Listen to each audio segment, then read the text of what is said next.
अस्सलाम वालेकुम नाज़रीन, एक नई वीडियो में खुश आमदीद। आज की वीडियो में आपको बताऊंगी मटन कढ़ाई बनाने का तरीका। मटन कढ़ाई काफ़ी तरीकों से बनाई जाती है, लेकिन मैं आज आपके साथ बहुत ही आसान और जो बिल्कुल सादा सा तरीका है जिस तरीके से मटन कढ़ाई बनती है, मैं आज आपके साथ वो रेसिपी शेयर करूंगी।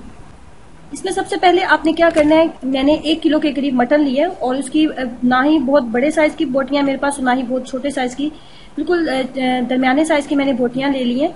और उसके बाद मैंने 2 से 3 बड़े खाने के चम्मच इसके अंदर लहसुन और अदरक का पेस्ट शामिल कर दिए।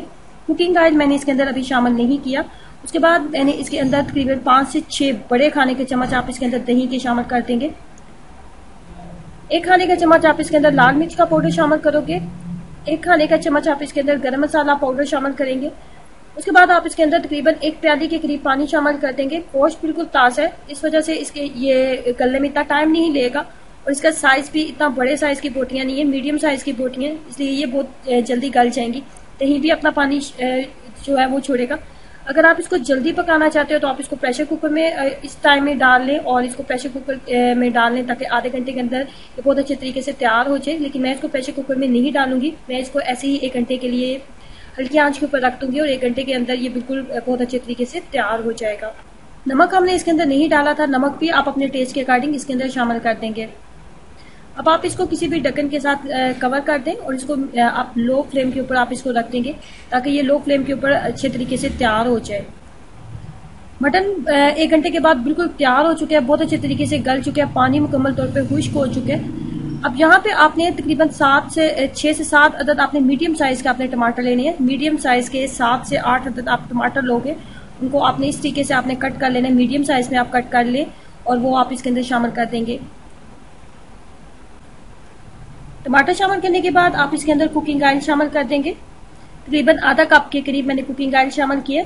उसके बाद आप इसके अंदर 1 चाय का चम्मच काली मिर्च का पाउडर शामिल करेंगे। 1 बड़ा खाने का चम्मच आप इसके अंदर खुश्क धनिया शामिल करेंगे। मोटा कुटा हुआ खुश्क धनिया आप इसके अंदर शामिल कर देंगे।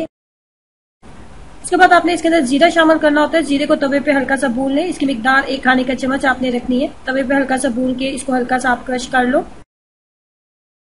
अब आपने इसको कम से कम 25 से 30 मिनट आपने इसको अच्छे तरीके से भून लेना है। कुकिंग ऑयल बिल्कुल अलहदा से नजर आना शुरू हो जाए, मसालों का तमाम कच्चापन खत्म हो जाए और गोश्त बहुत अच्छे तरीके से हमने भून लेना है। जब गोश्त बहुत अच्छे तरीके से भून चुका है उस वक्त आपने थोड़ी सी हरी मिर्चें लेनी है, सब्ज धनिया लेना है और अदरक आपने लेनी है। इन तीनों चीजों को बहुत बारीक आपने कट कर लेना है और बिल्कुल लास्ट स्टेज पे आपने इसके अंदर शामिल करना है। जब आपको लगे कि कुकिंग ऑयल बिल्कुल ऊपर आ चुका है और गोश्त को आपने मीडियम फ्लेम के ऊपर आपने गोश्त को भूनना होता है। मीडियम फ्लेम के ऊपर जब आपको लगे कि गोश्त बहुत अच्छे तरीके से भून चुके हैं और आप चूल्हा बंद करने वाले हैं, आग को बंद करने वाले हैं, उस टाइम में आपने इसके अंदर इन तमाम चीजों को शामिल कर देना है। इसी तरीके से आपकी मटन कढ़ाई घर में तैयार हो जाती है। ये बिल्कुल सादा तरीका है मटन कढ़ाई तैयार करने का और झटपट अगर आप चाहते हैं कि मटन कढ़ाई आप मजेदार से तैयार कर ले तो ये बिल्कुल वही तरीका है। आप इस तरीके से झटपट मटन कढ़ाई घर में तैयार कर सकते हैं। आप देख सकते हैं कि कुकिंग ऑयल बिल्कुल ऊपर आ चुके हैं, बिल्कुल लास्ट स्टेज है ये और ये बिल्कुल रेडी हो चुके हैं। वीडियो अच्छी लगी है तो लाइक करना और चैनल को सब्सक्राइब करना मत भूलें। खुश रहें, ऐसे मुस्कुराते रहें। अल्लाह हाफिज।